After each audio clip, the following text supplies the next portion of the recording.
The state controller's office is also checking to see if the state's massive retirement fund has any investments linked to Russia. But coming back now to the state capitol, lawmakers are moving closer to stronger sexual harassment laws here in New York after last year's Cuomo scandal. Daryl Camp is here with more.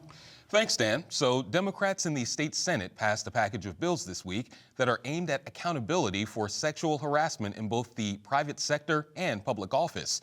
One of those bills would close a loophole that left certain public employees, like legislative and judicial staff, out of the state's current sexual harassment protections. That bill was already passed in the Assembly, so now it heads to Governor Kathy Hochul for consideration. It's sponsored by Senator Andrew Gounardes, a Democrat from Brooklyn. When the majority in 2019 took a major step to change New York State's sexual harassment laws and bring it into the 21st century, we carved out of those protections the very people who work in the institutions of government that we are serving in right now. That was wrong then. We are going to right that wrong today. That bill and others have been on the table for a few years, but picked up support after last year's controversies involving former Governor Andrew Cuomo. Cuomo resigned last year after several women accused him of sexual harassment, including some former staffers. He denies those claims and says he didn't do anything illegal.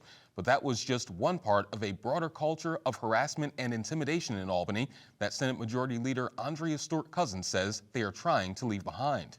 Yes, there has been a culture, and we're not part of that culture. Senate Democrats are also hoping to extend the window for filing sexual harassment claims.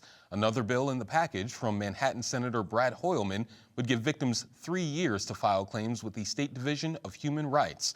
Right now, that's 1 year.